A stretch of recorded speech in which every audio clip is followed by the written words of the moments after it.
This is Claudette Colvin. She's a pioneer of the civil rights movement. 9 months before Rosa Parks on March 2nd, 1955, at only 15 years old, she refused to move from her seat on a Montgomery-bound segregated bus.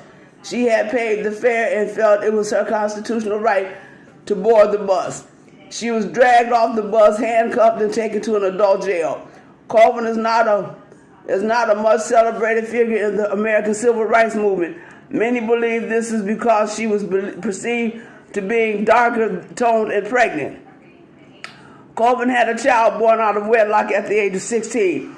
On February 1st, 1956, Claudette Colvin served as the star witness alongside 4 other plaintiffs in the Browder versus Gale case. This landmark federal case, chaired by a 3-judge panel, ended the history of segregation on public transportation in Alabama and other states in America. Dick Gregory, civil rights activist, social critic, writer, entrepreneur, conspiracy theorist, comedian, and occasional actor, began studying African history after being told that Africans had to know history before European colonization. Took on a range of issues, including ending the Vietnam War, feminism, Native American rights, and apartheid in South Africa.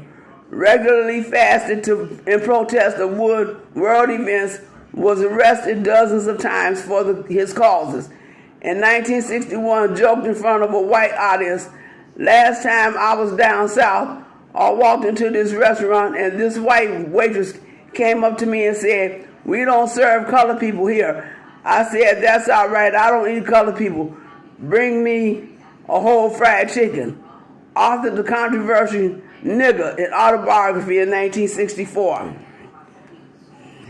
Elijah McCoy,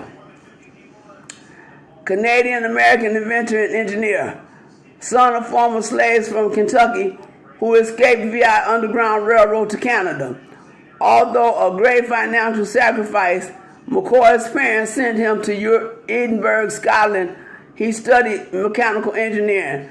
Noted for 57 U.S. patents, most involved the lubrication of steam engines.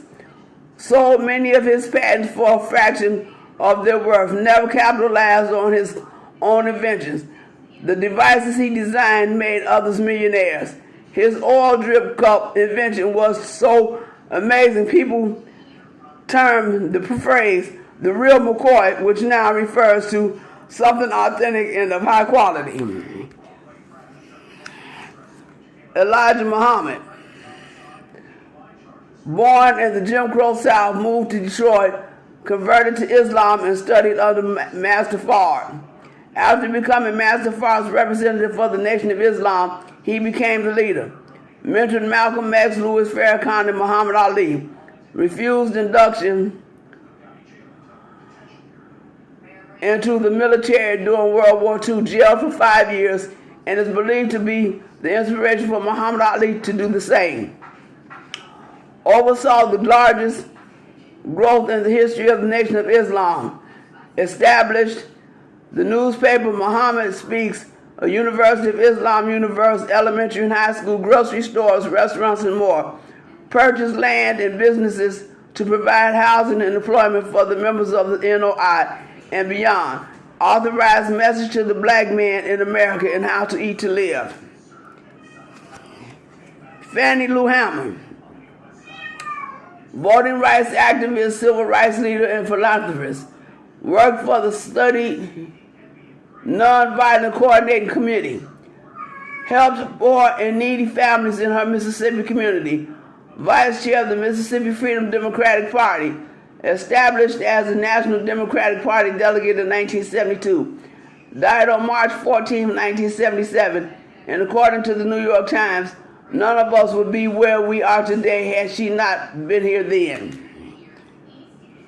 Francis Cross Wesley, American-born Afrocentrist, psychiatrist, and author, believed people of color needed to liberate themselves psychologically from white domination.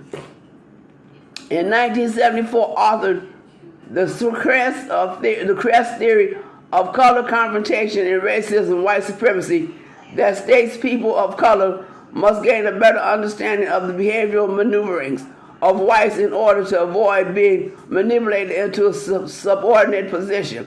In 1991, wrote The ISIS Papers, Keys to the Colors, a collection of 25 essays examining the neurosis of white supremacy. Wrote about melanin theory, a claim that white people are the genetically defective descendants of albino mutants. Felt whites strive to maintain the superior social position and manipulation non-whites and themselves into thinking that they are a worldwide numerical majority instead of the minority.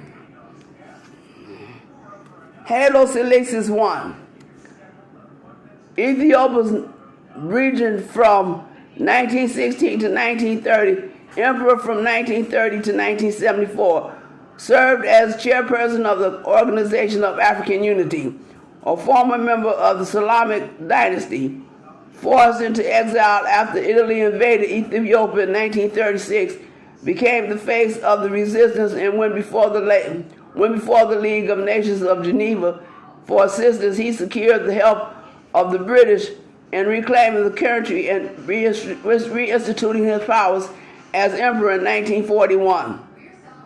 Internationalist views led to Ethiopia becoming a charter member of the United Nations. Raffaele movement perceives Haile Selassie as a Masonic figure who will lead a future golden age of eternal peace, righteousness, and prosperity.